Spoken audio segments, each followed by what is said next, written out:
오신 의아오리게 성도님들을 주님의 이름으로 환영하고 축복합니다. 먼저 사도신경하심으로 9월 27일 새벽 예배를 시작하겠습니다.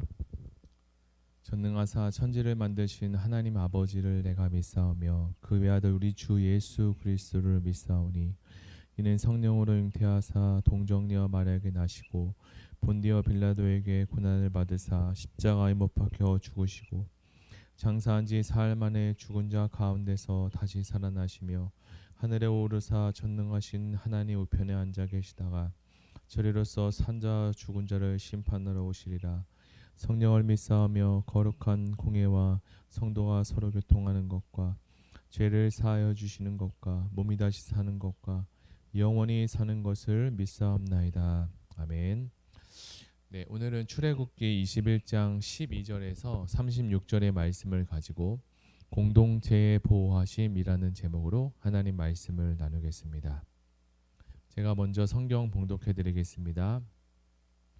사람을 쳐 죽인 자는 반드시 죽일 것이나 만일 사람이 고의적으로 한 것이 아니라 나 하나님이 사람을 그의 손에 넘긴 것이면 내가 그를 위하여 한 곳을 정하리니 그 사람이 그리로 도망할 것이며 사람이 그의 이웃을 고의로 죽였으면 너는 그를 내 제단에서라도 잡아내려 죽일지니라.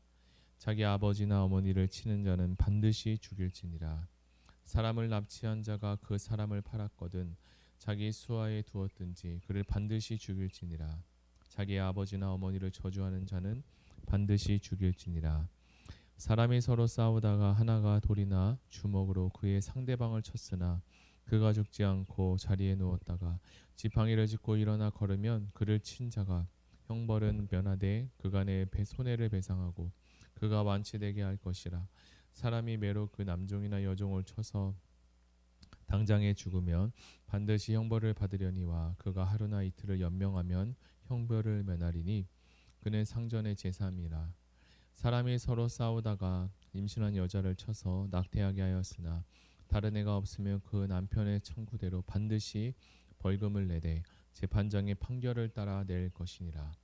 그러나 다른 애가 있으면 값되 생명은 생명으로 눈은 눈으로 이는 이로 손은 손으로 발은 발로 된 것은 된 것으로 상하게 한 것은 상함으로 때린 것은 때림으로 갚을지니라.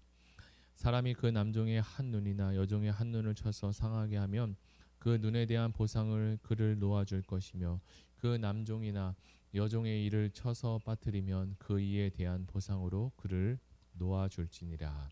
아멘. 얼마 전 뉴스를 떠들썩하게 했던 20개월 영아에게 성폭행을 하고 잔혹하게 학대를 했던 사건을 보며 국민들은 분노가 사그러지지 않았습니다. 오늘 우리가 읽은 출애굽기 21장은 하나님께서 인간을 존엄하고 그리고 생명을 보호하기 위해 따라야 할 여러 가지 법들에 대해서 소개하고 있습니다. 본문은 사형 판결을 내려야 하는 범죄 사례들과 신체와 소유의 상해를 입힌 사례들을 규정하고 그에 대한 처벌을 소개하고 있습니다. 하나님의 백성인 이스라엘 사람들도 살면서 서로 싸우거나 다투거나 살아가는 공동체입니다. 그래서 성경은 백성들에게 실제적이고 좀 더 구체적인 방법을 안내하면서 서로가 서로를 보호할 수 있게 합니다. 모세오경은 인간의 존엄과 생명을 중시하는 것을 핵심 가치로 삼습니다. 이런 맥락에서 본문은 사람들에게 폭력으로 상해를 입히거나 또는 죽음에 이르게 한 여러 가지 예들에 대한 처벌을 규정하고 있는데요. 예를 들어 의도적으로 사람을 죽였을 경우, 그리고 부모를 폭행하거나 저주했을 경우, 사람을 납치해 노예로 팔았을 경우는 사형을 처벌합니다. 요즘에는 청소년들의 범죄가 상상하기 어려울 정도로 크게 일어납니다. 그러나 청소년들을 제지할 법이 약하거나 없기 때문에 그것을 청소년들이 악용하는 사례도 많이 접하게 됩니다. 다시 본문으로 돌아가 만일 두 사람이 싸우다가 상대방에게 상해를 입힌 경우에 대해서는 적절한 처벌과 보상법이 제시됩니다. 그 당시 임신한 종과 같이 사회적 약자를 보호하려는 명목으로 동해 복수법을 적용한 것은 특별하다고 할 수 있는데요. 동해복수법이란 여호와의 언약 백성이 된 이스라엘이 주변에 있는 이방 나라들과는 다르게 하나님의 통치 원리를 반영한 삶을 살도록 주신 율법을 규정합니다. 이것은 가해자의 관점이 아니라 하나님의 언약 백성은 이방 백성과 어떻게 다를까라는 것을 보여줍니다. 여기서 핵심 가치는 하나님의 통치의 방법인 통치의 원리인 정의와 공평 그리고 사랑에 대해서 이야기합니다.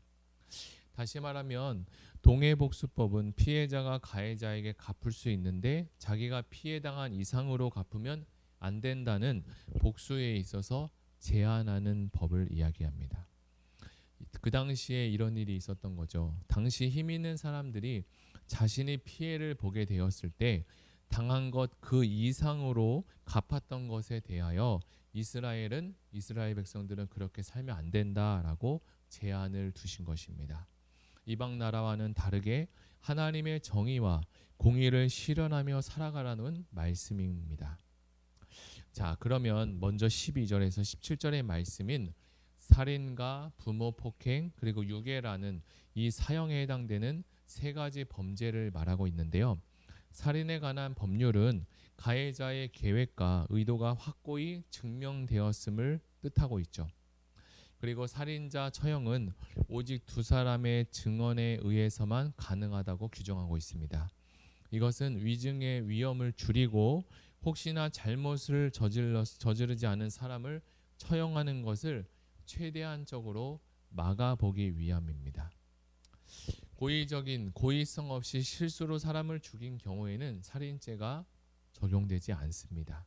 이 경우 가해자는 앞으로 하나님이 지명하신 도피하는 그 도피성으로 피하면 생명의 위험으로부터 벗어날 수 있고 또 살 수 있는 또 길을 인도해 주는 거죠. 그러나 우리가 나쁜 마음을 가지고 이러한 제도를 남용할 수 있기에 그러한 사람이 있다면 이스라엘은 그 사람이 어디로 도망가든지 반드시 그를 찾아서 처형해야 한다고 이야기합니다. 자, 이어서 부모 학대에 대한 율법이 나오는데요. 첫째로 자녀들이 부모를 신체적으로 학대하는 경우와 두 번째로 자녀들이 언어로 부모를 폭행하는 경우입니다. 그 당시에 있었던 함무라이 법전에 보면 부모를 때리는 자식의 손을 자르라고 규정하고 있는데 성경은 이런 자식을 처형하라고 지시합니다. 성경이 더 강하게 이야기하는 것을 볼 수 있죠. 그렇다면 성경에 기록한 부모를 저주하는 행동에 대해서 이러한 강력한 처벌을 했을 때 그러면 성경에 기록한 부모를 저주하는 행동은 어떤 것일까? 자, 이 말은 성경에서 반대로 부모를 공경하라라는 말을 했는데요. 이 뜻을 먼저 알고 그 반대를 살펴보면 부모를 저주하는 행동에 대해서 우리가 이해하기 쉽습니다. 부모를 먼저 공경하라는 것은 늙어 나이든 부모를 보살펴야 한다는 의미를 가지고 있습니다. 그렇다면 반대로 부모를 저주한다는 것은 늙어서 그리고 재력이 없어진 스스로 살아갈 수 없는 힘이 없는 부모를 돌보지 않고 방치하는 것으로 해석해 볼 수 있죠.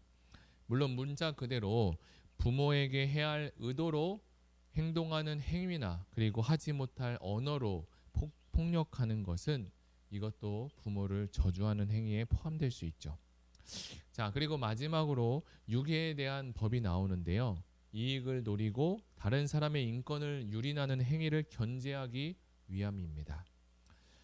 자, 이어서 두 번째 단락인 18절에서 27절의 말씀도 한번 보겠습니다.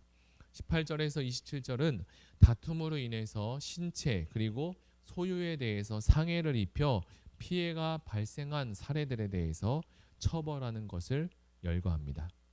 두 명의 사람이 싸우다가 돌이나 주먹을 사용해 폭력을 가했을 경우 상대방이 사망하지는 않았지만 일정 기간 누워 있거나 치료를 받아야 될 경우가 있죠.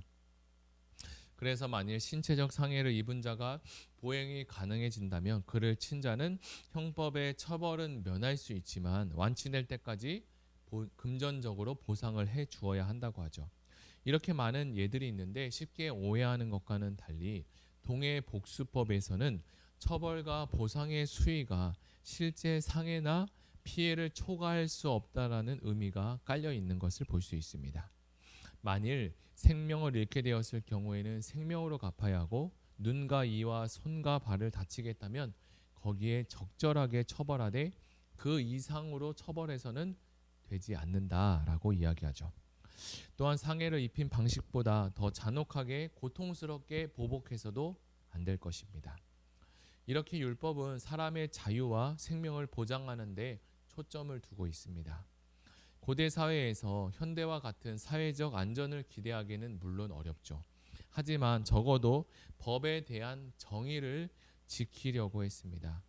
눈에는 눈, 이에는 이라는 말로 표현하는 보복법은 손해를 입었으면 반드시 보복해야 한다는 명령을 이야기하는 것이 아니라 죄에 대해서 합당한 처벌을 하되 너무 그 이상으로 지나친 처벌은 하지 말라라는 것을 말하죠. 그리고 종의 눈이나 그리고 종의 일을 상하게 했다고 해서 주인의 눈이나 주인의 일을 상하게 하라는 처벌은 내리지 않습니다. 이런 경우는 오히려 종을 놓아주는 것으로 처벌을 대신하는데요. 종의 입장에서 살펴보면 자유를 얻는 것이 그에게 있어서 훨씬 나은 처분이기 때문에 그렇습니다. 이처럼 하나님의 법에 의해서 반드시 처벌을 내려야 하고 그 처벌은 피해자의 이익을 보장하려는 방향으로 내려졌습니다. 이제 그리스도인들은 하나님의 자녀가 됨으로써 하나님의 의를 세상에 나타내고 이루어야 합니다. 만약 우리가 각자 자신의 위치에서 하나님의 의를 세우기 위해 노력한다면 하나님은 우리를 통해서 세상을 변화시키고 빛과 소금의 역할을 통해서 예수 그리스도의 살아있는 그 생명의 복음이 전해지도록 도와주실 것입니다. 도피성은 형벌에 따라 피할 길이 달랐지만 영원한 도피성 대신 예수 그리스도는 우리가 어떤 죄를 지었을지라도 예수님께로 나아가면 우리를 구원하시고 우리에게 생명의 길로 이끌어 주신다는 것을 우리가 알아야 합니다. 오늘 우리는 출애굽기 21장의 말씀을 살펴보았는데요. 하나님께서 이스라엘 공동체에게 생명의 소중함에 대해서 깊이 있는 말씀을 우리에게 들려주셨습니다. 우리 이 시간 다 같이 들은 말씀을 생각하며 함께 기도하기를 원합니다. 그리고 세상을 섬기는 공동체가 되게 해달라고, 세상에 빛이 되는 역할을 잘 감당하고 우성고등학교가 기독교 정신으로 세워져서 온전한 미션 스쿨이 되도록 하나님 예배해달라고 우리 다 같이 기도하시겠습니다. 사랑의 하나님 감사합니다. 출애굽기 21장의 말씀을 통해 복수법을 통하여 눈에는 눈, 이에는 이라는 하나님 보복에 대해서 이야기하셨지만 이 보복이라는 것은 그 당시에 힘이 있고 또 재력이 있는 그리고 능력이 있는 많은 사람들이 그렇지 못한 사람들에게 대해서 적당하지 못하게 그 이상으로 보복하려는 하나님 그런 못된 일들에 대해서 하나님께서 그들을 보호하시려고